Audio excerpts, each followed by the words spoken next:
Hai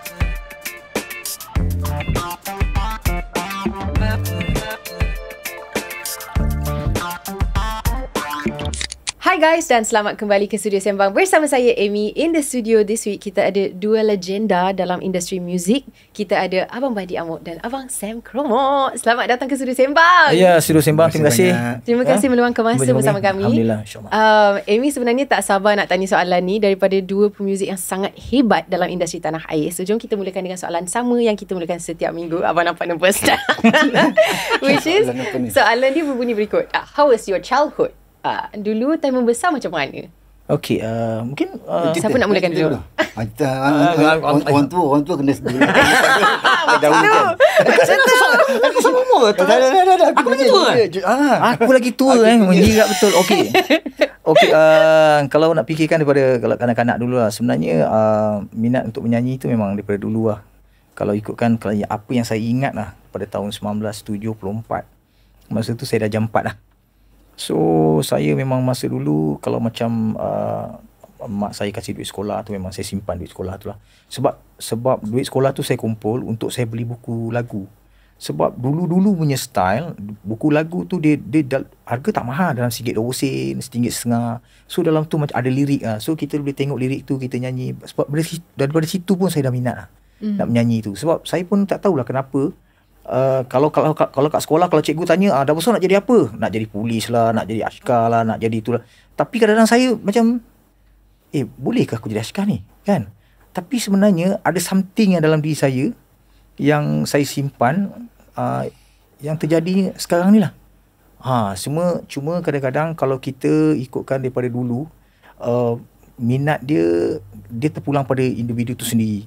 Sebab apa, mak bapak dulu dia tak ada, parent dulu dia tak ada macam kita galakkan kena belikan instrumen ke, tak ada. Sebab tu kadang-kadang Bani rasa bukan jealous lah. Bila tengok budak-budak sekarang ada yang mak bapak yang belikan gitar, belikan keyboard, belikan piano, belikan macam-macam. So Bani rasa kalau dulu kalau boleh dapat macam itu, Bani rasa mungkin ada something benda yang kita boleh belajar kan.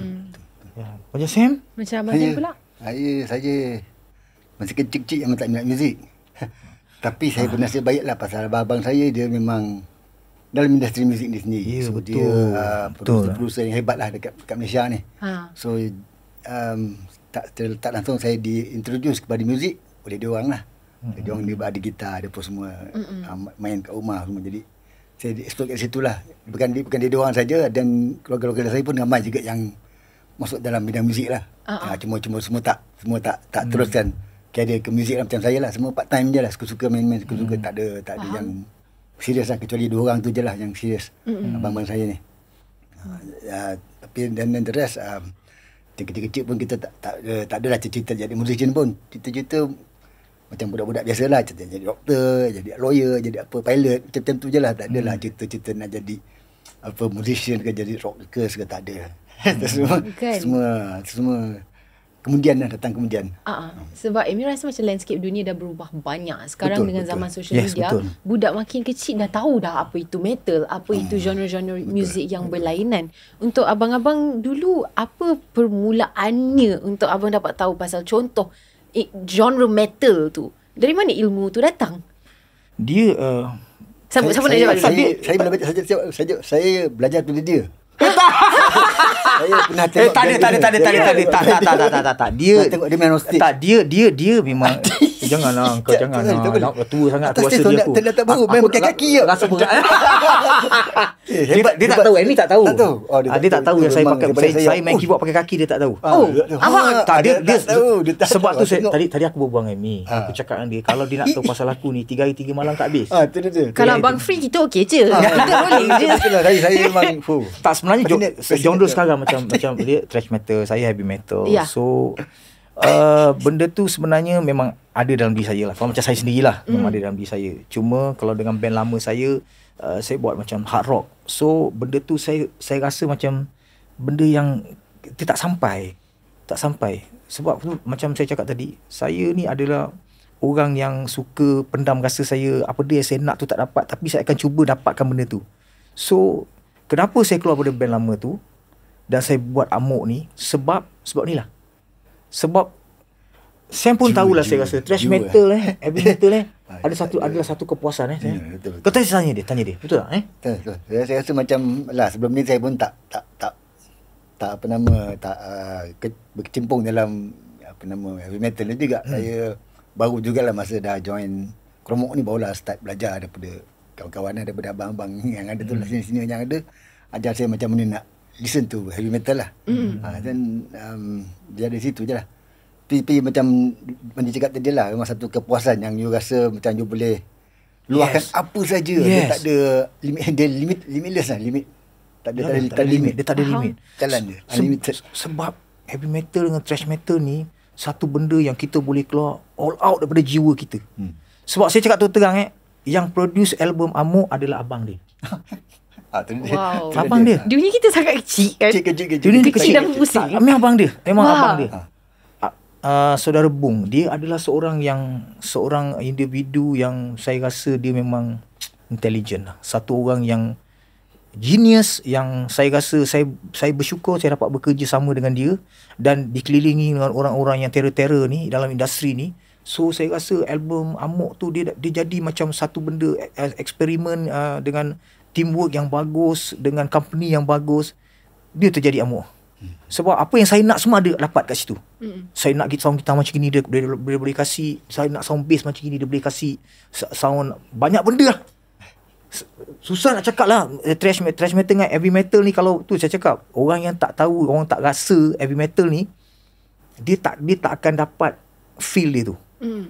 Lagilah Sam dia main dengan bass, dengan nyanyi, lagi saya orang kalau tengok dia, saya rasa kalau saya tengok dia sendiri pun saya rasa dia puas kat atas tu. Sebab tu memang all out gila Enjoy. Serius, enjoy, sangat-sangat enjoy. Sangat-sangat enjoy. So mereka-mereka yang kat luar sana kena join kita nanti Jangan cerita dulu. Simpan. Kita nak touch benda tu pada hujung. Tapi sebenarnya Amy nak share satu cerita juga. Pada permulaannya bila Amy first dengar pasal genre metal ni, Amy macam agak intimidated jugalah, macam apa ni? Bunyi dia macam sangat strong, apa semua ni, sebab sebenarnya adik Amy minat metal. Dia peminat metal besar. So lepas tu dia ajak Amy pergi tour Slayer dulu. Amy dah macam Slayer apa benda ni, macam tak familiar langsung. Sebab Amy macam tak membesar dengan influence ni. Tak pernah tengok. Tapi dia yang Amy tengah tunggu ni adalah konsert yang akan datang kejap lagi, yang kita akan sentuh dekat hujung episod ni. Kita belum nak bagi tahu lagi, korang sabar. Tapi bila Amy pergi dekat situ, Amy dapat rasa satu aura yang macam yang tak macam mana Amy pernah imagine pada metal. Orang anggap benda ni sebagai sesuatu yang scary, sedikit agresif semua tu. Tapi sebenarnya dekat dalam audience tu kita rasa macam, penyayangnya semua yang kat sekeliling ni. Kalau contohnya siapa-siapa macam tengah macam struggling ke apa, semua saling membantu. Actually it's a very positive thing. Kalau kita mengatasi misinformation mungkin yang wujud di luar sana. So Amy nak tanya titik permulaan Kromok dengan juga Amok, macam mana you guys dapat keyakinan untuk buat sesuatu yang luar biasa untuk menghadap dengan segala misinformation yang wujud di luar sana terhadap genre ini? Saya sendirilah. Saya sebenarnya kalau ikutkan daripada segi sejarah dia lah. Sebab kadang-kadang kita daripada permulaan tu macam Amok sendiri, dia kita dah main memang heavy metal. So dengan muzik yang fast, dengan lirik. Kadang-kadang diorang macam contohlah, ada satu makcik ni dia cakap, kau ni main lagu macam black metal. Bukan makcik kena tengok dengar lirik dia. Tak ada, muzik kau ni laju dia cakap itu. Apa kerja makcik? Kau lagu kau, muzik kau macam laju sangat ni. Dah macam black metal. Cakap bukan makcik. Saya cakap makcik kena dengar lirik dia. Pasal dalam Amok sendiri, lirik kami pun Amok ni tak ada cerita pasal syaitan ke, tak ada cerita pasal benda-benda yang negatif ke, tak ada. Semua yang okey, yang positif. Cerita pasal dadah, cerita pasal hormat kedua bapa, cerita pasal jangan mendongak ke langit, kena hormat orang tua, banyak benda. So pada saya permulaan tu memang cabaran dia memang banyak lah. Lagi-lagi macam Bandi pakai topeng kan. So kalau cerita pasal topeng ni pun macam-macam orang cemung saya, cakap dia ni dah kenapa ni. First time saya keluar pun orang cakap dia ni dah gila ke apa. Macam terang cakap, dah tak nak tegur saya. So saya rasa perjuangan saya dalam Amok ni, saya rasa memang 110% lah. Saya rasa saya berkorban untuk Amok ni. Saya tahu one day saya akan dapat dia punya hasil dia. So alhamdulillah bersyukur sampai sekarang saya masih dalam industri, rezeki tu saya dapat sustain lah. Tapi dengan perjuangan yang ikhlas lah. Dengan tujuan kita kena tahu tujuan kita. Ya. Faham.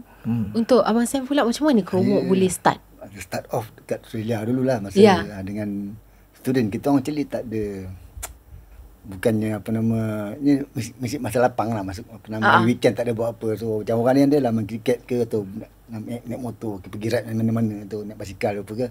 So kita orang pun yang 4-5 orang ni yang so-called musician lah konon-kononnya. Terkumpul satu rumah, duduk jam kat rumah. Start dari situ lah. Buat garage tu kita convert jadi studio. Beli barang sikit-sikit main dekat studio lah. Start dari situ lah. Dan kita start main gig dengan kelab-kelab kecil dekat sana. Itu join budak-budak heavy metal dekat sana lah. Yang tadi lah, macam cakap tadi, dia punya community tu walaupun kecil tapi semua macam penyayang lah. Semua dia kenal each other. Ya, sebenarnya. Tapi dia adalah benda negatif dia buat yang kita tak follow lah. Tapi but basically the community is okay lah. Semua accept kita as we are lah. Walaupun kita maybe look different, kita tak macam dia orang rambut blonde semua kan. Kita rambut hitam dengan orang Asia, dia orang Australia tak sama. Tapi dia orang can blend in no problem.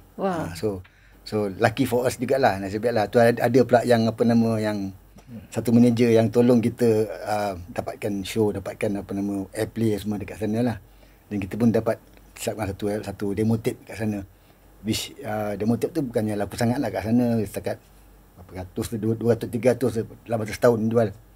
So demo tape tu yang dia hantar ke sini, under company VSP keluar kat Malaysia. Release kat Malaysia dalam masa 2 bulan 30,000 unit. So that's sebenarnya beza dia punya sale dekat Malaysia dengan dekat Australia lah.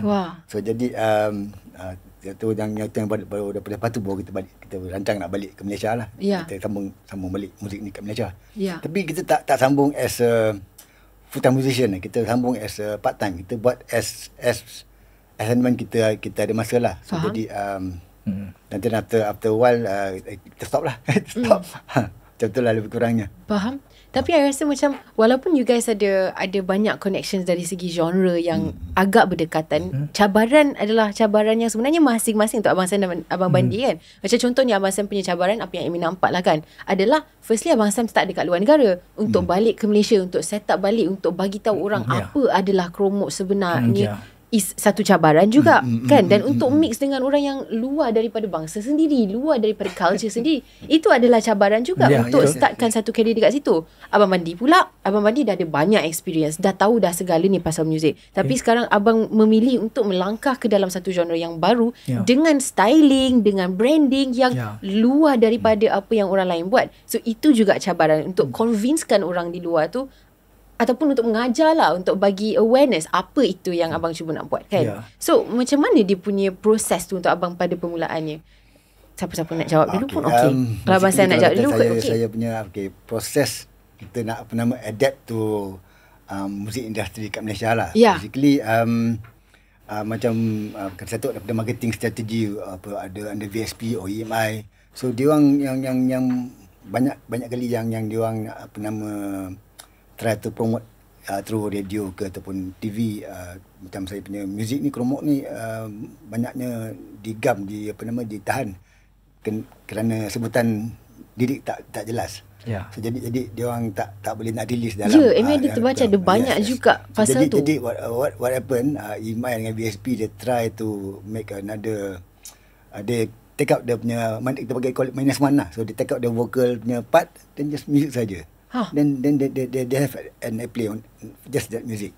Lah, tapi sayangnya tak ada vokal. Tak apa. But you don't have to call it macam petikan sangat benda-benda ni. Pasal benda ni regulation daripada radio session semua. Dia memang ada. Tapi you still nak you punya lagu tu keluar lah kan. So at least dapat juga airplay tu. Orang dengar lah benda tu. Jadi kalau benda tu kita vokal dia tak boleh dikeluarkan, kita take out vokal, masukkan just music saja. Pun orang boleh terima.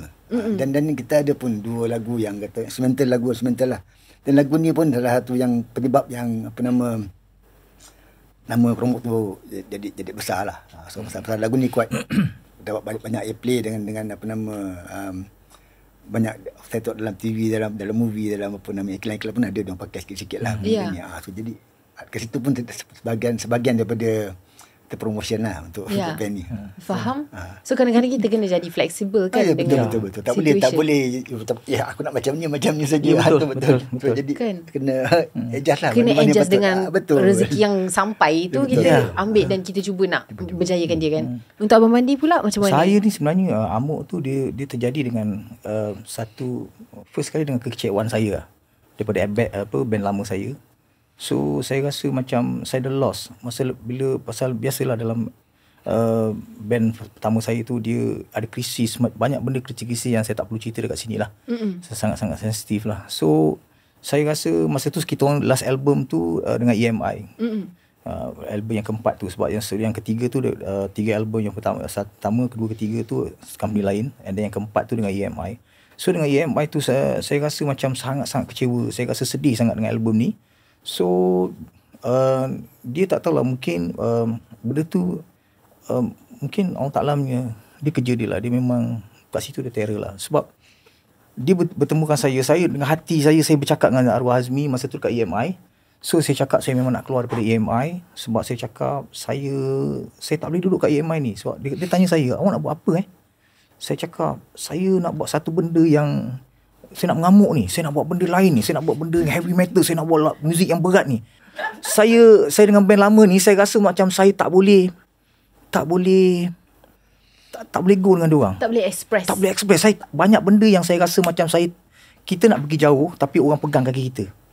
So Arwah Azmi cakap dengan saya, dia kata awak nak buat apa ni? Saya nak record tapi saya nak pergi company lain. Dia kata jangan. Awak nak pergi mana? Dia cakap. Dia kata band lama tu adalah awak, dia cakap. So cakap, betul ke Cik Azmi? Ya, dia cakap. Sekarang awak nak buat apa? Dia cakap dengan saya. Awak record dekat sini. Saya rasa benda tu dipermudahkan urusan saya lah. Dia suruh saya record dekat EMI. Lepas tu saya cakap saya nak buat metal ni, saya nak mengamuk ni. Bila saya cakap nak mengamuk, Arwah Azmi dia cakap, kalau awak nak mengamuk, letak nama mengamuk, dia cakap. So, tapi jangan letak AMOK, letak AMUK, dia cakap. Sebab words dia yang sama, satu dunia pakai word yang sama. Dan makna yang sama. Dia cakap macam itulah. So, saya cakap, iya ke? Ya, dia cakap. So, sekarang macam mana? Dia kata, awak nak buat macam mana? Dia cakap. Saya cakap dengan dia, saya nak buat metal ni. So, sebab dalam first album tu, saya ada ambil 3 lagu daripada album grup lama saya. Sebab 3 lagu ni, dia cakap, dia kecewa sebab benda yang dia nak kat situ tak ada. So, dia masuk kat dalam album ni. Sebab tu dia cakap dengan saya, why not? Dia kata, kalau kita ambil lagu sahabat saya ni, La ilaha illallah. Ayo sahabat Sebab dia kata dia buat dalam versi Melayu, dia cakap. Wow. Sebab Sam ni saya tak tahulah dia ada saka ke ada apa, saya tak tahulah. Dia memang nyanyi dia Inggeris je. Betul Betul. Dia kalau lagu Melayu tu dia nanti takut macam kelakar. So saya ni wakil bagi Kromok. So dia ambil 7 lagu dalam album Kromok, dan saya pun terima kasih kepada Kromok lah. Sebab dia antara lagu-lagu dia ni antara lagu yang saya suka lah. So diolahkan balik. Saya meeting dengan Arwah Azmi tu 3-4 kali. Saya meeting sampai dah confirm lagu mana nak ambil, and then saya balik JB. Kemudian dalam masa 2 atau 3 minggu macam itu, Arwah Dino bawa CD. Dia kata, Syah, ni bro, aku dah kasih ni, benda dah siap ni, cuba kau dengar. So saya pun balik, saya dengar balik. Saya cakap, ini kalau aku nyanyi suara aku macam band lama ni, aku rasa tak jual album ni. So dalam masa 2 minggu tu, saya praktis macam mana nak nyanyi Sebab kalau kita zaman-zaman saya lah, zaman-zaman Sam, tapi Sam saya lebih tua daripada Sam Okay, saya punya kalau yang saya selalu dengar lah dulu-dulunya, macam David Coverdale, macam Uriah Heep, Dio, Michael Jackson. So Michael Jackson mana dia tahu. Sebab tu dia tanya, kenapa kau dengar Michael Jackson? Sebab apa salahnya? Tak boleh ke? Kan? Ya, tak. Kalau kita tengok Michael Jackson, dia kalau nyanyikan ada bila saya nyanyi, saya buat So sebenarnya benda ni, saya cakap terang you all semua apa yang kita nak buat, sebenarnya kalau kita nak jadi orang nombor 2, kita kena dengar Mat Salleh. pada saya lah, saya tak tahu orang lain lah, sebab semuanya memang datang daripada dia. Memang daripada dia. Muzik apa benda, thrash metal ke heavy metal ke apa benda lagu, kebanyakan memang dia. Dia memang pelopori memang muzik genre tu memang dia orang. So kalau kita nak buat macam dia orang, nak buat muzik itu, kita kena dengar dia orang. Baru kita jadi orang nombor 2. Kalau kita dengar orang kita punya, tak kisahlah, bukan saya nak menghina, tidak. Kita akan jadi orang nombor 3. Faham? So bila recording, saya ingat lagi, saya buat album kedua, abang dia, saudara Bung, tanya saya. Dia kata, kau memang nak nyanyi macam gini ke? Sebab saya nyanyi ada Dia tanya saya 3 kali, kau nak betul ke nak nyanyi macam gini? Dia tutup mic. Dia cakap tutup mic. Dia cakap, memang nak nyanyi macam gini ke? Cakap, ya. Dia tengok lagi saya nyanyi lagi. Saya nyanyi belakang. Confirm. Kali ketiga dia kata, okey, kau buat macam mana kau nak buat, kau buat dia. So itulah jadi nyamuk sekarang. Tapi saya rasa apa yang saya buat sekarang, dia orang suka. Budak-budak sekarang suka dengar. Budak-budak yang dengar, yang fan-fan Amok dengar, dia orang suka. Ada yang nak tiru macam saya lah. Saya cakap, alamak. So apa yang saya buat tu menjadi lah. Cuma kadang-kadang saya ada side-side yang saya buat. Contohnya macam sign macam saya buat so saya cipta benda tu supaya orang tahu Amok kalau tu Amok. Lepas tu saya buat ada gambar apa untuk album Akan dan Bumi, saya buat macam gini. Ni bukan sembah, tak ada. Ni maksud dia ada album Akan dan Bumi tu. So saya banyak create benda-benda something yang orang akan nampak benda tu, Amok dia cipta banyak benda-benda baru. Macam sekarang saya ambil gambar, saya suka tutup muka kan. So benda-benda tu saya buat satu benda yang kenapa Amok buat macam ni, kenapa. So itu hari saya ingat lagi, saya pergi dekat Karamusing, dekat Sabah, dekat balai polis, dengan officer dengan pegawai semua ambil gambar, tutup mulut macam ni. So saya rasa macam benda tu dah jadi sinonim lah. Dia orang dah rasa macam, Bandi ni memang keadaan dia macam gini. So saya rasa Amok is the best thing yang I pernah buat lah dalam hidup saya. Faham. Itu branding yang sangat kuat lah. Apabila orang macam boleh nampak dan tahulah signature apa yang sesuai dengan artis tersebut. Tapi masalahnya apabila nak cipta satu branding, dia bukan masalah, tapi dia sejenis kena ada keberanian tu. Sebab apa yang sebagai seorang anak seni, kita selalu akan rasa terperangkap di antara dua, which is seni dan proses untuk ciptakan sesuatu yang baru dengan komersial, dan sama ada orang akan percaya dengan apa yang kita cuba dan akan ada support daripada orang awam. So macam mana untuk you guys yang dapat berjaya untuk createkan dua band ataupun brand yang sangat besar, pada permulaannya cari keyakinan untuk startkan sesuatu yang baru dan mungkin convincekan orang di luar sana yang sebenarnya inilah cara dia walaupun tak pernah ada orang buat sebelum tu. Macam how to do that? Dia macam mana nak buat benda tu? Amy kena ingat tau, dia sebenarnya satu je. Pada saya satu konsep saya satu je. Saya tak peduli apa orang cakap. Kita tahu kita di jalan yang betul. Kita tahu kita apa yang kita buat. Orang nak cakap apa sekarang minta maaf cakap lah. Kadang-kadang netizen kat luar sana, kadang-kadang saya ada baca jugalah. Netizen tu dia cerita pasal studio, pasal Amok dan studio. Saya dalam hati saya cakap, macamlah saya recording dia ada dalam studio. Dia bercerita tu seolah-olah dia ada dalam studio. Dari mana datangnya? Yes. Ada tu. Kadang-kadang dia cakap, sudahlah, dia kata janganlah bang, umur dah berapa bang, jangan pakai topeng abang. Saya cakap dalam hati saya, konsep yang aku jaga ni dah puluh tahun ni, tiba-tiba saya nak buka konsep saya ni semata-mata kerana nak dengar beberapa netizen yang kat luar sana. Seorang dua je dekat social media. So saya cakap satu je. Bukan saya marah dia orang, tak. Saya tak marah. Tetapi kalau dia tak suka akan saya rasa saya pun tak perlu dia orang ni. Sebab pada saya, ramai yang menyokong saya, yang dia cakap tak apalah, perjuangan ni yang tahu saya je yang tahu. Dan orang-orang yang dekat-dekat dengan saya. Sebab kadang-kadang saya cakap terang, kita macam Kromo, macam Amok, sebab kita ni bukan kata kita kalau orang kenal kita dalam Malaysia ni kenal kita, tetapi perjuangan kita ni dia sebenarnya tanggungjawab kita besar. Kalau orang ramai beribu kat bawah tu, kita bukan hiburkan dia orang saja. Macam saya sendirilah, saya bukan hiburkan dia orang saja, tetapi saya ingatkan dia mengenai banyak benda, mengenai hormat kedua ibu bapa. Saya akan cakap pasal solat, saya akan cakap pasal banyak benda, saya cakap supaya paling tidak pun saya ingatkan dia orang benda yang baik. Sebab kelebihan yang ada pada kita sebenarnya kalau Allah berikan pada kita, there is something yang kita kena buat. Tapi bersyukurlah sampai sekarang. Syukur. Untuk Abang Sam pula, I know Abang Sam macam alamak saya. Untuk Kromok kan, you guys actually time management kena kuat lah. Sebab you guys kan macam Abang cakap tadi, tak adalah full time sangat. Betul. Committed tu kena ada, tapi kena jaga banyak tanggungjawab juga pada satu masa sambil menjadi seorang artis. How did you guys do it? Pasal kita macam saya punya moto recording je, saya tak jarang buat show. Lately je lah, starting from 2018 2012 like that. Tapi sebelum tu memang tak ada show pun, kita tak pernah main show. Recording tak ada masalah sangat. Recording you just take leave, masuk studio, do whatever you want to do lah. So okay lah, dan come up with an album, that's it. Then hopefully sell lah. Kalau tak sell, nasib.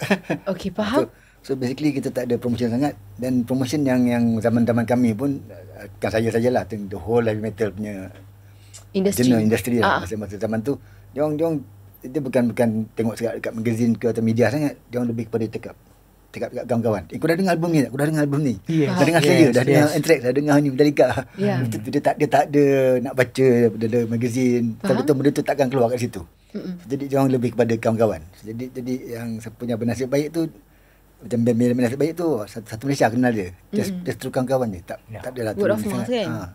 Word of mouth, ya betul. So saya pun termasuk dalam grup macam tu lah. Bernasib baik lah. So banyak orang promote between them. So jadi, dan ada satu lagi yang yang jadi jual banyak pun, satu sebab dia pasal kita pinjam lah. Ada yang sendiri orang beli, ada seorang pinjam. Yang beli tu dah pinjam, tak pulang balik. So dia kena beli yang lain. Jadi benda tu ulang. Jadi dia punya sale nampak macam banyak. Dan yang beli sikit je.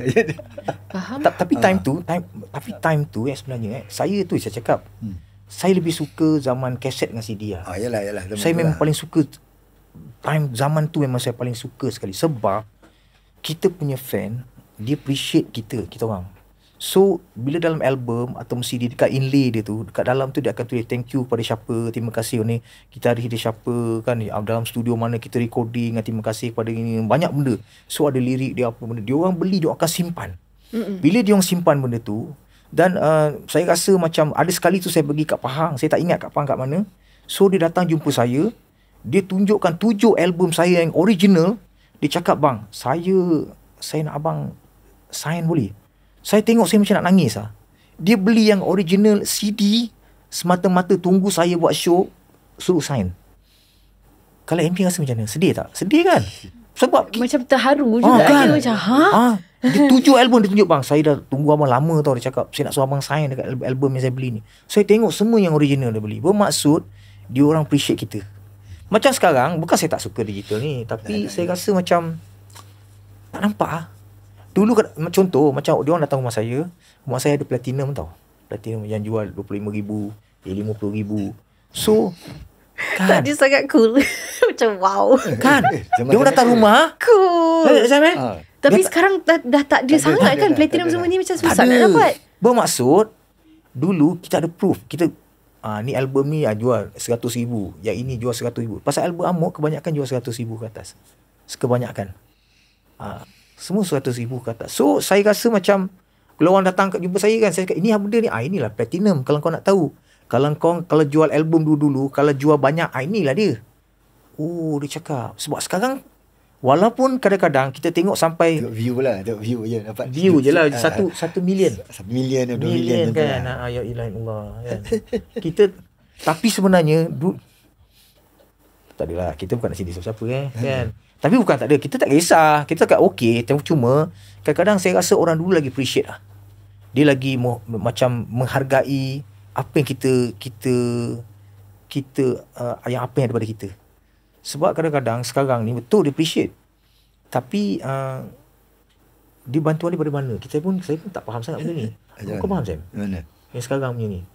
Sekarang dia tak tahu, lebih pada yang ni macam dia cakap tadi lah, apa nama dia orang, digital streaming dia orang lebih kepada apa yang dia orang nak tengok, bukan apa yang di feed untuk dia orang. Dia orang pilih. Itu yang Amy rasa tu sebabkan sekarang disebabkan digital tu ada banyak sangat pilihan. Dan betul. Dengan banyak sangat pilihan kena ada banyak competition dengan artis makin ramai. Dan lagu tu dia tak hidup lama macam mana dia dulu kan. Dulu kalau macam Amy juga macam zaman album lah, time Amy kecil-kecil tu kita beli satu album, kita akan pegang album tu untuk beberapa bulan. Suka. Yes. Pusing. Artis sama, album sama. Sekarang disebabkan pilihan ni, orang tak keluar album pun dah tak ada sangat. Yes, betul. Single je. Tapi satu lagi, kadang-kadang kita dulu kalau buat album, satu album tu 10 lagu. Sekarang buat single satu. Macam kita sekali buat 10 kan? 10 lagu. Kadang-kadang ada sampai satu album tu saya buat sampai 13 lagu. Kan? Siap kadang-kadang ada versi akustik lah, ada versi kan dulu kan. So dia orang beli tu, dia orang rasa macam best lah, dia orang simpan. Sebab benda tu macam kat rumah saya sekarang ni, kalau album-album saya tu, kalau orang kata bro pinjam ni, pinjam tak boleh, kau nak dengar boleh dengar, tapi pinjam tak boleh sebab benda tu dah tak ada lagi. Dia limited. Yes, sebab tu saya simpan. Tak penting lagi dah. Ya betul kan. Faham. Dan untuk artistry kan, macam contohnya untuk Abang Sam, kalau tak silap Amy ada terbaca untuk Chromos, setiap lagu kena ada instrumental yang berlainan, macam art tu yang masuk ke dalam lagu tu yang menjadikan dia hidup lama juga. Setiap lagu lah, setiap album lah. Setiap album ada satu, akan ada satu lagu instrumental lah. Basically kita pas tu, gitaris lah tu create that instrumental parts lah. So yang bestnya adalah dulu, zaman dulu, album tu boleh ada cerita, boleh ada pattern, boleh ada sesuatu yang istimewa. Yang sekarang dengan zaman-zaman digital, mungkin setiap single tu dia kena punch, sebab dia single tu pun akan hidup berminggu-minggu je. Dia akan masukkan semua everything tu single lah. Itulah kan. Tapi kita setiap lagu tu ada dia punya kata specialty. Lagu ni mungkin kita nak tunjukkan pada solo. Lagu ni mungkin nak pada vokal. Mungkin lagu ni mungkin pada drum punya permainan. So jadi dia punya balance. Tadi lah ada cerita dia. So dekat situ orang boleh enjoy satu album tu orang boleh enjoy semua lagu. Macam rasa macam berlainan punya bunyi dia. Appreciation. Betul. Okay, so Amy nak tanya soalan yang agak susah untuk dijawab sebenarnya. Tapi apa... Aku ingatkan Sam, kita balik dulu Sam. Taklah. Tapi Amy rasa tak ada orang yang... Susah sangat. Dia susah sikit. Tapi tak ada orang yang lebih sesuai untuk jawab soalan ni. Okay. Macam mana sebenarnya untuk tahan sebagai seorang artis dalam industri berpuluh-puluh tahun? Macam Abang cakap tadi kan, daripada zaman kaset, dari zaman apa yang sebelum kaset tu? Cartridge. Tak tahu cartridge apa. Daripada zaman apa? Piring Piring hitam, cartridge, kaset, CD, Walkman, Discman, apa semua yang datang lah. Sekarang dah jadi Spotify, Apple Podcast tu kita orang kita punya show, Apple Music macam tu. Macam mana nak bertahan sebagai seorang artis dan kekal relevan apabila generasi tu makin berpusing dan taste mereka pun berpusing? Saya jawab ke? Saya rasa macam dulu kita fokus kepada just sound saja, bunyi saja. Kita tak perlu appearance sangat. But nowadays it have to go everything. Kena ada visual, kena ada audio, kena ada atmosphere yang cukup gah lah. Jadi you kena lagi banyak dia punya creativity tu lagi saya rasa macam ambil sampel contoh macam Blackpink Blackpink dia tengok dia macam mana dia boleh create that vibe sampai satu dunia dekat orang dengan music dia, dengan dia punya dancing, dengan dia punya semua, dia ada something untuk jual, untuk orang enjoy to see, so that they can keep on bertahan lah lama. Abang-abang akan dancing juga ke? Dia saya tak tak, saya pada saya sendirilah. Kalau macam saya sendiri, bang. kadang-kadang dia orang ada juga tanya saya pasal soalan yang sama yang Amy cakap. Saya satu je. Benda yang baik you buat, ikhlas, you kasih komitmen yang tak ada berbelah bagi untuk album, you nyanyi ke tak kisahlah apa saja you buat. Saya percaya rezeki tu akan dapat sustain. Apa yang terjadi pada saya sekarang lah. Sebab contoh, saya pernah nyanyi satu lagu and then saya balik, bawa balik, saya dengar, saya duduk kat hotel, saya tidur, saya dengar, saya cakap, lagu ni saya kena nyanyi balik lah. Saya nyanyi balik. Benda dah siap, saya nyanyi balik. So, saya cakap abang dia lah, Abang Bung, saya cakap Bang Bung, bro kenapa? Bandi bro, Bandi kenapa Tak, saya rasa saya nak nyanyi balik lah.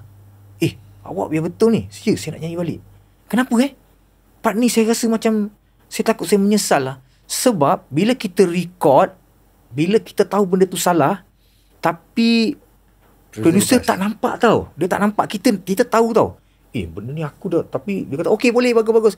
Tapi sebenarnya hati kita rasa sebenarnya tak best ni. Sebaik-baiknya nyanyi balik lah. Saya nyanyi balik. Dan bila kita nyanyi balik, kita tak boleh sambung. Kita kena nyanyi balik semula. The whole song tu kita kena nyanyi balik. Sebab tone kita walaupun dengar sama, tapi sebenarnya bila record dia tak sama. Walaupun tone saya sama macam Sam punya tone suara, hari ni dia record, kalau besok dia mesti kena habiskan. Betul Sam Betul. Dia kena habiskan. So kalau kita berhenti separuh, besok kita datang, kita kena start balik daripada awal. Yes. Sebab dulu kita dulu pakai analog Sam. Pakai tape. Tape 2 inch tu kita pakai analog. Bila pakai analog, kalau kata suasana sana kau flat sana. Kalau 100 kali kita kena ulang. Ya, betul tak Sam? Kalau Sam ni suara je Saya backing untuk awak punya lagu tu, Gelap Malam. Sam pun ada backup juga suara. Tapi sebenarnya saya cakap samalah, kena bahan lah. Semula kan? Dia dengar bunyi Gelap Malam. kita saya Gelap Malam. Faham? Ya, dia pun ada backup juga. Sam Ada. Kita orang sebenarnya saya cakap terang, Amok ni dia punya projek tu memang happy. Enjoy, memang enjoy gila. Sampaikan saya punya sound engineer cakap, Zahri cakap, bro, bila kita dapat join lagi kita buat recording, kita ketawa-ketawa gelap-gelap, makan asam pedas. Sebab ada seorang kat Lin tu kita punya yang jaga vokal saya, dia bawa asam pedas lah, buat apa, kita makan best. So kita macam family dalam tu tau. So saya rasa Amok ni recording ni yang saya rasa enjoy, saya happy. Walaupun kadang-kadang saya kalau nak cerita kan macam-macam benda kat kita kan. Dia punya uhara pun ada juga dalam tu. Tapi banyak yang saya rasa saya suka sangat. Sebab saya kalau saya cakap terang, kalau saya nyanyi, saya tak ada kasih diskaun. Sebab tu selalu kalau saya balik, belakang saya semua sakit ni. Belakang semua sakit. Lepas habis recording, yang tahu wife saya lah, dia akan cakap kenapa belakang semua sakit. Kepala sakit, tulang belakang semua sakit. Sebab saya press tu memang kita memang kasih 110% supaya kita tak. Kadang-kadang diorang cakap dengan saya, macam mana suara tone boleh jadi macam gini Dalam hati saya cakap, aku dah nak pingsan kau tak tahu. Seriously. Tapi macam Sam juga nyanyi.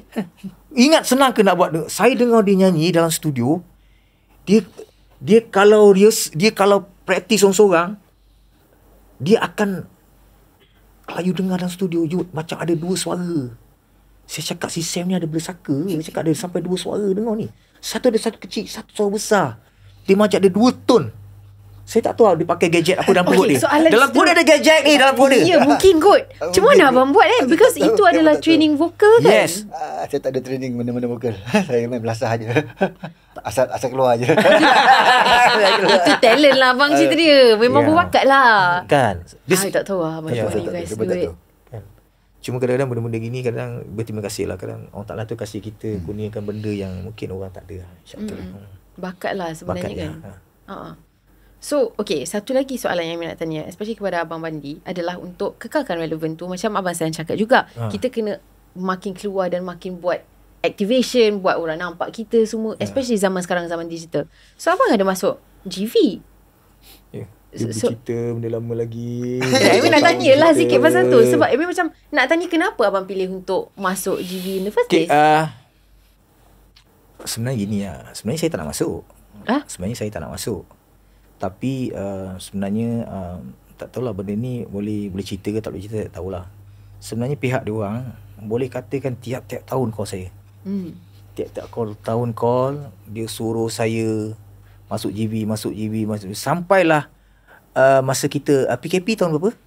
2019 saya rasa. Ya. Kita masuk 2019. 2020. So dalam family cakap, family saya cakap daripada tak ada buat apa ni, masuk dia cakap. Saya pun fikir okey lah, saya masuk lah. Tetapi sebenarnya terus terang saya cakap, dekat GV tu bukan tempat saya lah. Bukan tempat saya. Sebab kadang-kadang kita menyanyi ni, kita tak boleh orang kontrol kita. Sebenarnya kita ni menyanyi, ni si aku. Kau panggil amuk, kau kena terima apa yang style aku nyanyi. Kau tak boleh cerita pasal nak buka mulut macam gini, macam ni. Bukan saya marah, tak. Tetapi itulah saya. Contoh macam Sam nyanyi dia style macam gini, orang suruh dia tukar lain suara. Suruh tone macam gini, dia kena buat soprano lah, tu mulut buka besar. Kita ada setiap feel terus lah. Ya, betul Sam. Yes, sebab setiap penyanyi dia ada teknik dia sendiri nyanyi. Itu adalah seorang artis. Yes. Kan? So, kau tak boleh cakap, mulut kena buka besar, mulut kena macam ni. Tak boleh sebenarnya. Sebenarnya, kau terima apa yang ada pada dia ni. That's why, dia kena buat homework, kena tahu artis ni siapa. So, saya, kalau dah puluh tahun nyanyi dengan amuk, tiba-tiba saya kena tukar tone suara saya. Rasanya saya menggadaikan saya punya karakter saya punya, apa yang saya perjuangkan, saya gadaikan. So, saya tak nak benda. Sebab fan-fan saya semua marah. Fan-fan saya marah. Sebab dia nak dengar apa yang dia dengar dalam album. Dia nak amuk. Dia nak amuk. Yes, dia nak amuk. Dia tak nak orang lain. Dia tak nak saya macam band lama saya. Tak nak. Dia nak amuk. So, benda tu dia orang kena faham. Itu cerita dia. Cuma mungkin dekat GB tu salah satu daripadanya, mungkin salah satu, saya pun berterima kasih lah. Sebab orang kenal saya lah. Orang pun kenal saya. Bukan kenal macam mana lah. Orang dah kenal saya lah. Saya tak tahulah orang kenal kita. Tapi dia makin orang ingat saya lah. So masa time PKP kan kita tak boleh keluar mana. Show tak ada. Apa tak ada. So something lah. GB pun saya berterima kasih jugalah. Sebab at least something lah. Ada income macam tu kan. Dan untuk Abang Sam pula, I rasa macam ramai artis tu macam agak struggle. Bukan nak cakap struggle lah. Tapi stress. Ramai kawan I yang artis stress. Sebab sebagai seorang artis, the best thing is adalah untuk mencipta. Dan zaman tu dia paling close lah. Paling macam orang semua duduk rumah. Tak ada peluang untuk keluar. Tak ada peluang untuk perform. Dia macam ni. Dia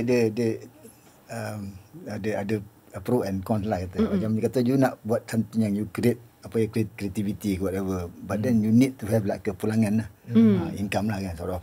So kalau you punya contribution, pelanggan tak setimpal dengan punya contribution, so you pun kena macam divert lah, kena galih lah benda-benda lain. Contoh saya tak buat, dan saya minta maaf untuk artis-artis lain saya tak jadi full time musician. That's one of the reason lah, pasal apa yang kita contribute, pelanggan dia tak seberapa setimpal dengan apa yang kita expected lah. So jadi so kena cari punca rezeki lain lah. Contoh lebih kurang macam benda ni kita jadikan sebagai part time lah. Bukan saya seorang, saya rasa ramai yang macam tu, ramai. Yes. Especially yang dalam industri heavy metal ni.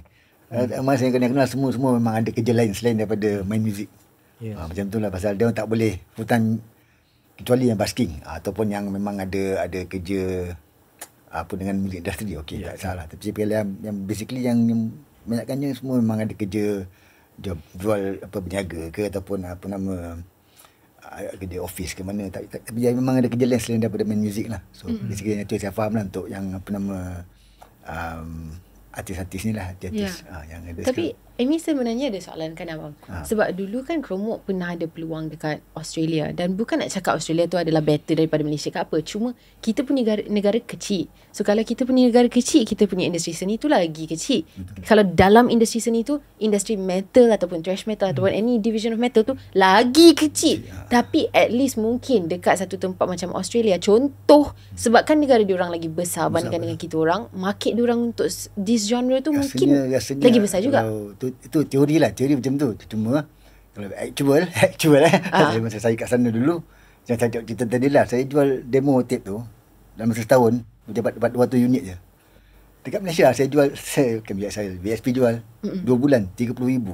So beza jurang dia punya the fandom tu kan. Jurang besar kat sini. Kat Malaysia lagi besar. Malaysia lagi besar lagi dia punya market. Menarik kan?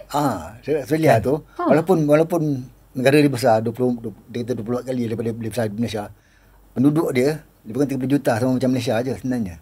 Faham. Pasal semua duduk dekat belah pantai je, tengah-tengah tu gurun, tak ada orang. Jadi dia punya pecahan tu lagi besar. Jadi tak macam Malaysia walaupun kita banyak negeri, tapi kita berdekatan, semua dekat-dekat lah. Kepengan Australia. Jadi tak semestinya kalau kita boleh break kat Australia, kita boleh get big lah, tak juga lah. Indonesia lain. Indonesia mungkin lain. Indonesia lain. Indonesia market dia besar. Market dia betul besar dan penduduk dia memang ramai. Dia negara besar tu dalam 100 juta dia dengar dekat Jakarta je 23 juta. Yes. Betul. Dia punya Jakarta saja 23 juta. Dia memang banyak. So jadi market dia kalau kata kita boleh break through Indonesia, I think we can make it big lah, bigger than anywhere else dekat Asia ni rasanya lah. Sebenarnya kan. Oh, sangat interesting kan. Ya. Oh, Amy rasa nak jadi seorang musician ni sebenarnya sangat susah. Dia punya macam dia punya jangan buat ni pun podcast ni rasanya kalau dapat breakthrough masuk Indonesia punya. Oh, lagi bagus. Itu serius. Should be make it big lah. Should be big lah. Ya, cuma I rasa macam kita kan I tak tahulah pandangan Amy kan. Amy Malaysian. So Amy nak bercakap dan mendengar cerita daripada orang yang Malaysian juga. Bukan tak nak bersyukur ataupun tak nak membuka ruang kepada orang daripada luar negara. Of course kita orang nak kalau ada jalan. Cuma kalau Amy tak memberi ruang dan nak mendengar cerita daripada orang yang Malaysian macam Amy juga, yang datang sebelum Amy, yang ada pengalaman sebelum Amy, yang tahu lebih dan lebih berilmu daripada Amy. Siapa nak buat untuk orang Malaysia? Betul. It's good effort lah. Betul. Itu yang Amy rasa lah. Kalau kita semua nak masuk Indonesian market, tak ada siapa yang tinggal dekat Malaysian market. Kalau kita boleh break through lah. Kalau kita boleh. Tapi untuk Amy juga, sambil-sambil tu kalau ada peluang untuk buat yang kedua, itu okey. Tapi jangan kita abaikan ataupun lupakan betul. You know, Malaysian punya stuff. So 2024, 2025 ni, 2025 sebenarnya sangat-sangat exciting sebab kita ada sesuatu yang kita boleh look forward to, which is macam untuk you guys yang berada dalam industri yang sama dah lama dan pernah bekerjasama banyak kali. Sekarang kita dah macam full circle back to square one. Ada dengar cerita ada konsert. Macam dia punya rezeki lah. Macam macam mana ni bang? Tak dia gini. Dia sebenarnya saya sebenarnya daripada asal saya dilamar oleh YNS Event Management lah. Sir Azmi ni. Dia ni anak syarikat pada Yayasan Negeri Sembilan. So dia tanya dengan saya, dia telefon saya, dia cakap dia offer saya untuk Amok punya konsert. So dia nak buat dekat N9 Arena Nilai. Stadium tertutup. Sekarang dia panggil N9 Arena. So stadium tu sangat bagus, cantik. Dia dah renovate semua dengan aircon yang bagus, dengan kursi baik. Cantik, tempat tu cantik sangat. Dan kemudahan yang banyak. So sebab saya kenapa dalam hati saya sepanjang saya dengan Amok ni dah 28 tahun, 27-28 tahun, cita-cita saya, sebab saya buat first album, saya gunakan lagu-lagu Kromo sebanyak 7 lagu.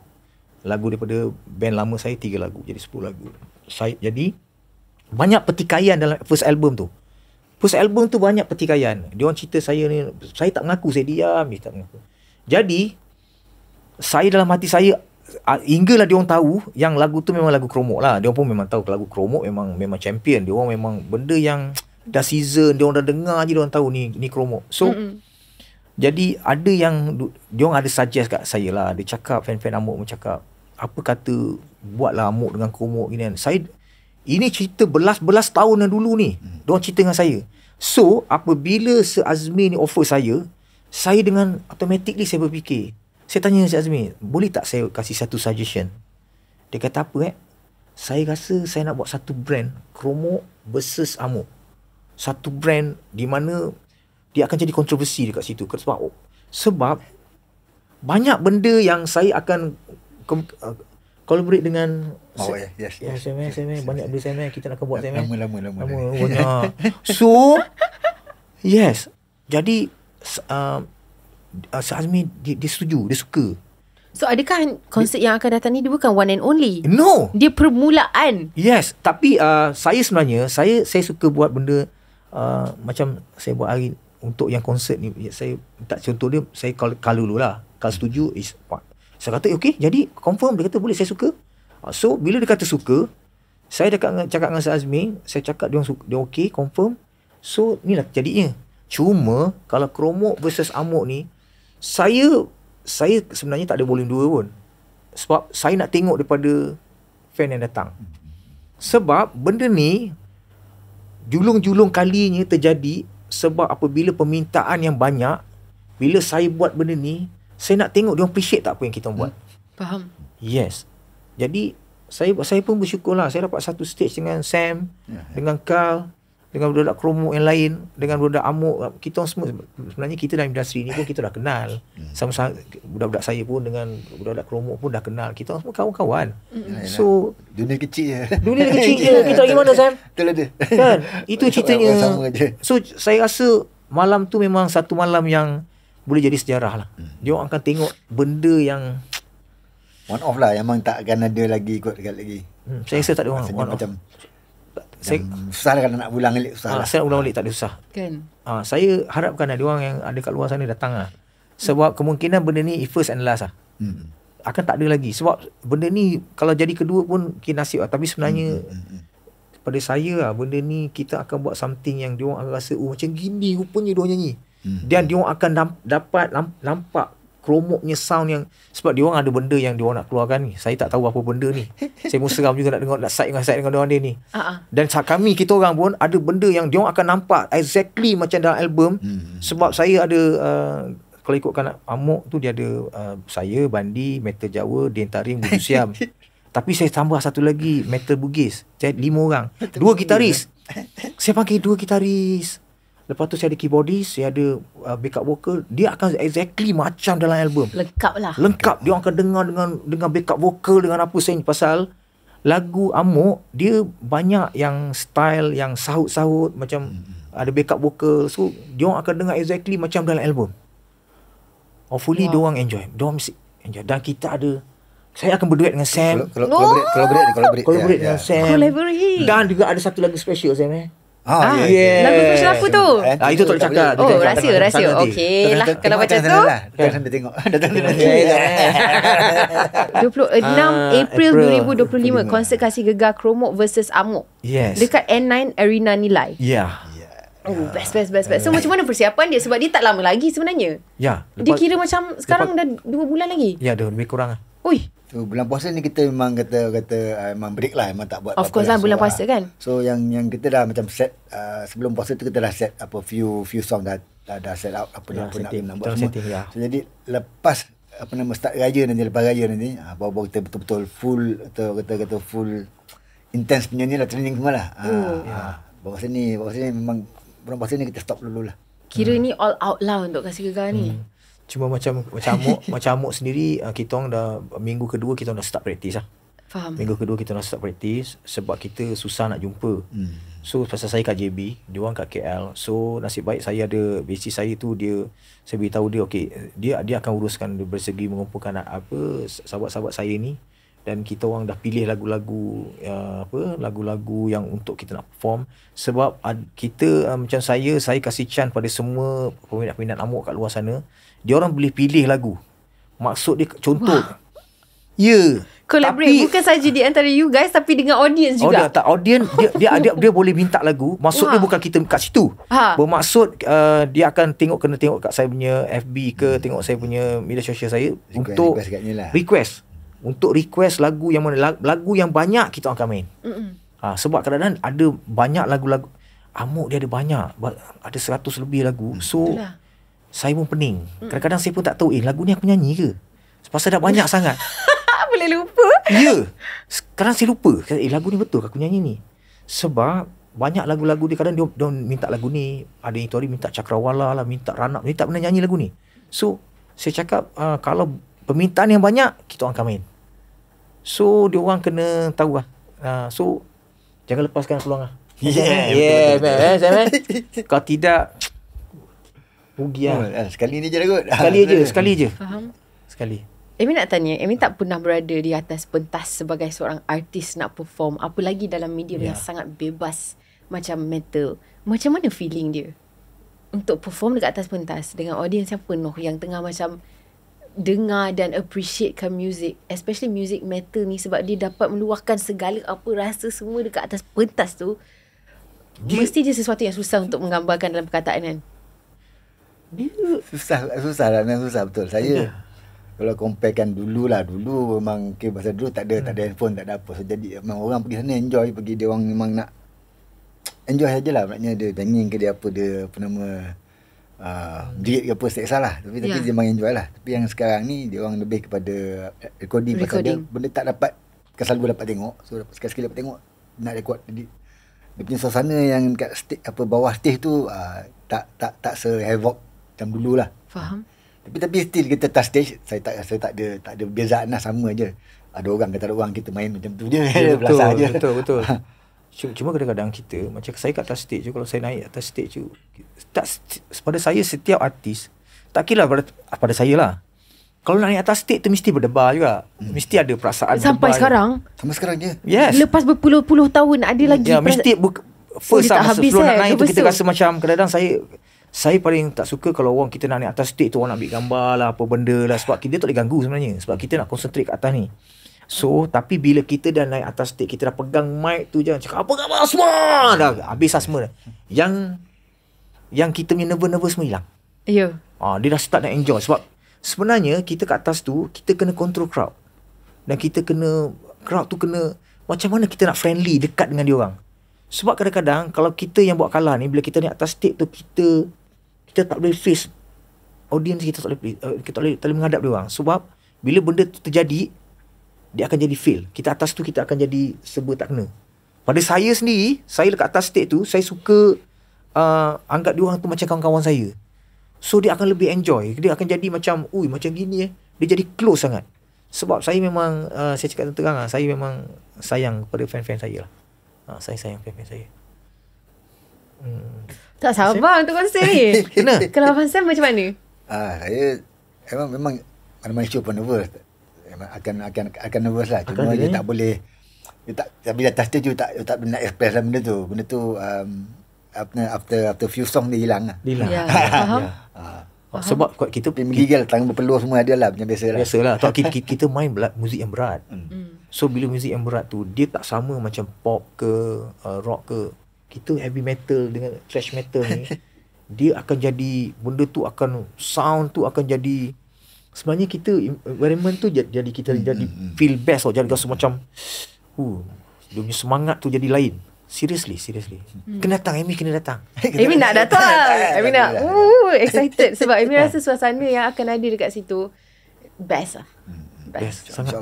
Dan untuk tengok sesuatu yang tak pernah jadi sebelum ni, dan mungkin tak tahu, mungkin ada rezeki untuk jadi sekali lagi, tapi kalau tak jadi, ini je lah peluang yang ada untuk nampak you guys bergabung dekat atas pentas. So I rasa itu sangat istimewa lah. Dia akan tengok you Amok, dia punya crowd akan sing-along dengan dia. Bagi garanti you dia. InsyaAllah. Saya pernah tengok dia punya crowd tu sing-along. Half the crowd sing dengan dia. Bukan kata crowd saya. Walaupun Sam dia nyanyi, kadang saya pun tak faham. Bukan tapi crowd dia tahu, Sam you nyanyi salah, dia nyanyi salah. Dia tahu. Yes. Itu yang hardcore dia. Walaupun dia nyanyi, kita pun tak faham. Kita masuk dia, kita words dia tu. Tapi dia punya fan tahu Sam nyanyi salah. Betul tak Sam dia punya detail tu. Ada yang tahu lah, macam kita kena nyanyi sequence 1, 2, 3, 4 perenggan. Nyanyi 1, 3, lepas tu 2, lepas tu 4. Balik. Faham. Ada perasan. Pasal dia orang memang hardcore. Dia hafal, dia 1, 2, 3, 4 dia hafal. Dia nyanyi sequence tu. Kita nyanyi 1, 3, 2, 4 kan. Dia tahu salah. Dia salah. Betul. Tapi itu tanda kejayaan yang sangat besar. Sangat besar apabila audience tu macam, bukan nak cakap lebih tahu, tapi dalam satu momen audience tu kena sangat dengan karya tu. Yes. Tanda kejayaan yang sangat besar.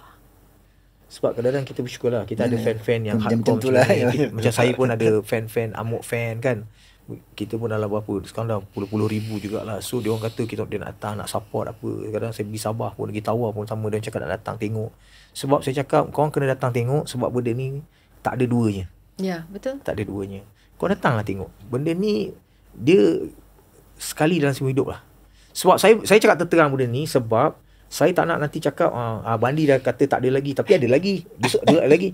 Tak, seriously. Melainkan kalau permintaan yang terlampau, crowd yang permintaan yang kata orang melebihi daripada apa yang kita jangkakan, dia suruh kita buat, baru kita buat.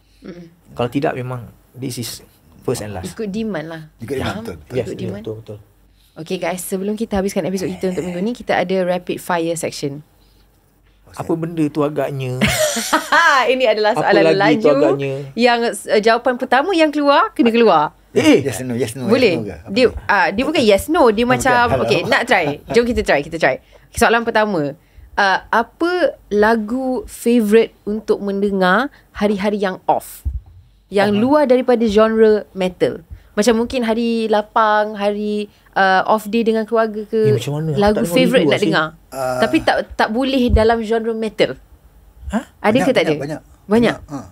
Kalau terpaksa pilih satu. Satu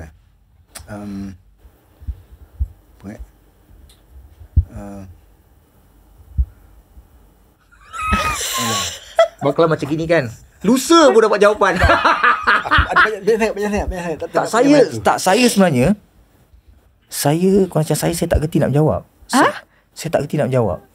Sebab saya jarang dengar radio. Tapi kalau dengar radio tapi saya tak tahu title dia. Oh, faham?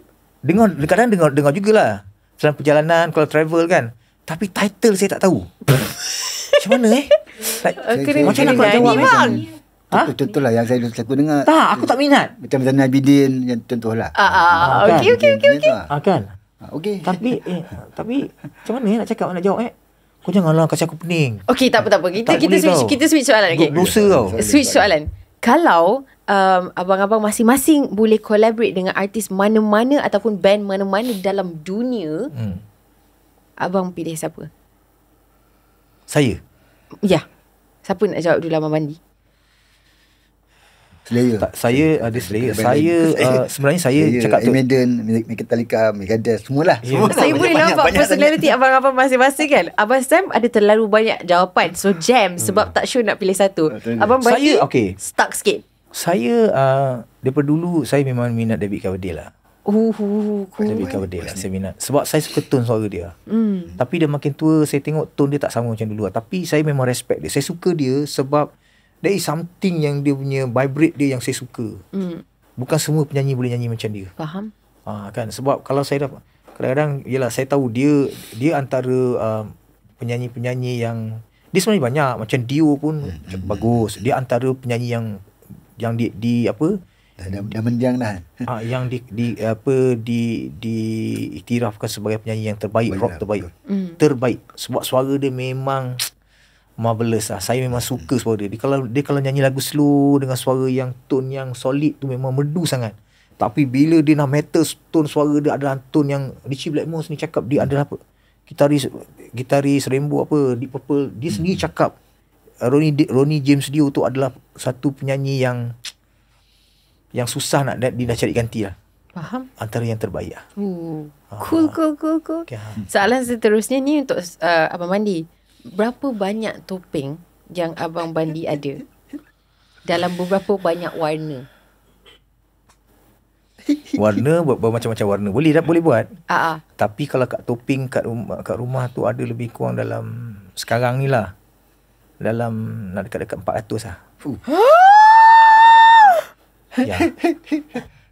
Kan? Yang Abang punya storage macam mana? Simpan dalam almari? Benda tu saya memang simpan betul-betul kat sebelah katil saya. 400 sebab saya tidur katil sini. Tapi sini rak-rak saya ni. Kotak-kotak banyak ni. Saya memang simpan harta karun saya yang benda-benda penting sebab ni. Sebab dengan speaker saya, speaker ada tempat lain lah. Studio saya sendiri. So benda-benda yang saya sayang memang dekat dengan saya. Saya tak tahu kenapa. Saya ni benda yang saya sayang ni, saya ni suka simpan barang-barang yang rumah saya pun dah menyiap dengan saya. Kadang-kadang kita suka.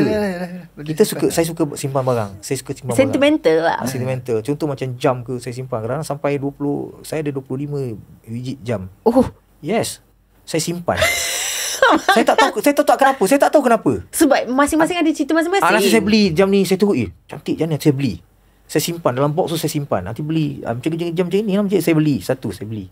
Saya simpan. Nanti pakai jam ni lah. Nanti besok pakai jam ni lah. Dia macam kasut lah. Sama, kasut pun sama. Saya kat rak saya simpan. Kadang tengok dulu macam kasut-kasut yang jenis western banyak ni. Tapi sekarang dah tak pakai. Saya cuma tengok je. Saya jalan kat depan, saya lalu, saya tengok je. Bila masa aku nak pakai korang ni. Faham? Kan? Dia collection lah. Collection. Saya suka macam itu. Sebab kadang-kadang saya ni tak tahulah, mungkin satu hari saya akan buka kedai kat depan lah, jual-jual baju. Sebab tak kadang-kadang saya bersyukur lah sekarang ni. Saya rasa Tak tahu lah. Mungkin satu hari lah saya akan announce lah. Siapa nak barang-barang baju-baju saya kasih lah. Kalau pasal fashion, abang jangan lupa untuk ajak Amy. Amy akan shopping. Amy boleh. Amy shopping okey. Kalau Abang Sam suka collect apa? Alah, saya tak ada apa sangat nak collect pun. Rasanya apa nama yang ke gitar pun saya tak ada banyak gitar. Saya ada 4 biji je. 4 biji banyak. Banyak juga lah sebenarnya bang. Tak adalah tu cukup makan. Orang lain ada beratus-ratus, puluh-puluh lagi kat rumah. Ya, 4 cukup lah. Tu banyak sangat daripada saya. So, kalau boleh jual lah kot. Faham? Barang lain tak ada apa lah. Saya tak ada simpan banyak barang pun kat rumah. Faham? Okey, so soalan seterusnya. Kalau abang-abang boleh time travel balik kepada zaman dulu, time kecil, apa satu je nasihat yang abang berdua akan bagi kalau jumpa dengan diri abang yang kecil dulu? Saya? Yes. Honestly cakap kalau saya dapat flashback balik, kalau dapat time travel pergi ke zaman kecil dulu. Ini bukan cakap saya baik, tak adalah. Saya nak suruh saya, kau jangan tinggal solat lah. Kan dulu kadang kita kecil kan, kadang-kadang kita lupa, kadang-kadang kita tinggal ni, kadang-kadang puasa main-main. Saya rasa macam saya sedih sebab saya rasa sekarang ni sekarang umur dah beratus, dah 600. Umur dah 600 kan. So saya rasa saya kadang saya mungkin orang lain saya tak tahulah, tapi pada saya sendirilah saya rasa macam saya sedih sebab zaman tu kenapa saya tak buat macam sekarang. Mungkin waktu kita kecil-kecil kadang-kadang nakal lah. Kita nakal, kita pun jahat tau nakal. Jahat ni bunuh orang. Kita nakal. Bila nakal yang melampau lah. Kadang-kadang saya pun dulu kecil-kecil pun pergi ambil curi rambutan orang lah. Dulu kan. Saya fikir-fikir kenapa aku buat macam gini dulu kan. Kadang-kadang pergi kerja, kadang-kadang kerja malas sakit nak tidur je dulu kan. So saya kalau saya dapat datang saya sekejut kau jangan main. Ini aku umur dah tua ni kau. Kalau saya dapat flashback balik, saya memang nak suruh buat benda tu. Pada diri saya sendirilah. Sebab saya rasa tanggungjawab tu, saya rasa banyak dulu saya abaikan lah. Cuma kadang-kadang saya bersyukur lah. Sebab saya kadang-kadang sekarang, saya banyak pesan pada family saya lah. Pada cucu-cucu saya. Cucu saya nak masuk 10 orang dah. So, bila nak masuk 10 orang tu, bersyukur lah. Saya pesan kat diorang, korang solat jangan tinggal apa. Sebab pada saya tanggungjawab lah. Macam show yang akan datang ni juga, yang kita nak buat ni, N9 Arena ni. Saya rasa saya kena ada benda yang saya kena pesan kat diorang juga. Sebab saya tahu diorang adalah sahabat-sahabat saya dan saya nak masuk syurga dengan diorang ramai-ramai lah. Kan, tu cerita saya lah. Sam? Saya pun tak sure apa benda saya nak. Kalau saya balik flashback balik semula ke masa saya kecil dulu kan. Basically mungkin saya nak berkhidmat kepada mak bapak saya lah. Which saya kata macam saya terlepas peluang tu pasal dua-dua dah meninggal. So mungkin kalau boleh balik mula ke zaman dulu, mungkin itulah benda yang saya rasa saya nak buat lah. Kalau ada peluang. InsyaAllah. Faham. Okay, kita punya soalan terakhir, which is soalan yang light dan fun, adalah teka-teki favourite abang-abang. Teka-teki? Tak ada. Kita tak. Tapi kita ada standby kan teka-teki tak abang? Saya ada satu teka-teki. Ada. Oh yes. Satu jangan buat banyak. Okay, kita jangan minta lebih. Okay, satu je. Banyak-banyak ikan. Ikan apa yang tak ada mata, tak ada sisik, tak ada hidung, tak ada mata, tak ada ekor, tak ada ni. Jenis ikan. Satu jenis ikan. Ikan apa yang tak ada mata, tak ada ekor, tak ada sisik? Ikan Power Center. Bukan. Tak ada. Kan. Dia dah bagi jawapan daripada tepi. Syaz, you bagi je lah jawapan. Jangan, kau tak boleh. Aku dah kata teka-teki, kau tak boleh. Kau jangan jawab Aku nak suruh Amy jawab. Ikan Power Center tak betul Apa? Ikan Power Center? IPC? Tak ada. Bukan. Dia tak ada mata, tak ada. Tapi ikan. Dia sejenis ikan. Ikan lah, nama dia ikan. Tetapi tak ada mata, tak ada sisik, tak ada ekor, tak ada sirip, tak ada. Tapi ikan. Susah lah nak jadi ikan kalau tak ada semua. Ikan kikik Maila Hilui. Ada jawapan? Siapa nak try? Jangan cakap. Abang Sam boleh try? Tak. Okay, kita tunggu jawapan Abang Mani je. Ikan dia apa tahu? Apa? Fishball. Betul lah fishball lah. Ada lagi satu. Fish cake. Fish cake. Aduh, ya. Itu teruk sangat apa? Sam ada. Tak adalah. Okay. Amy ada satu juga. Apa? So kita dah cuba nak cari yang yang berkenaan dengan metal lah. Itu clue dia. Okay. So kalau sebuah heavy metal band tu ada financial problems, kita panggil dorang apa? Ini Sam kena jawab lah. Financial problem. Kita panggil band tu apa?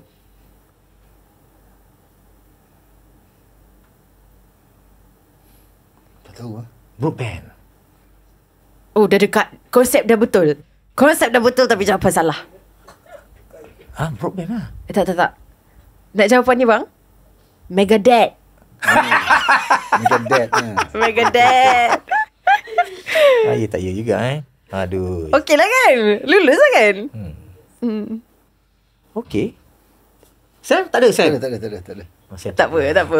At least kita dapat satu. Kita dah tradekan satu teka-teki. So itu je lah untuk episod kita minggu ni. Korang jangan lupa untuk saksikan konsert yang akan datang 26 April. Yes. Betul. 26 April di N9 Arena. Betul. Negeri 9. Kromo versus Amok. Yang hari ni cuba kita nampak. Ada band opening juta. Ya, ada ke? Band opening pun ada juga. Tapi biar dia datang, dia akan tahulah siapa. Oh, dia surprise. Yes. Okay, sebelum kita habiskan episod kita minggu ni, kalau abang-abang ada apa-apa nak pesan direct kepada audience yang tengah menonton di luar sana. Okay, apa yang lagi kita nak pesan dalam kita pesan apa? Kalau nak enjoy muzik yang kata berat dan mengasyikkan. Datanglah ke konsert kami kan. Ini bukan dangdut asyik bukan Ini heavy metal, thrash metal.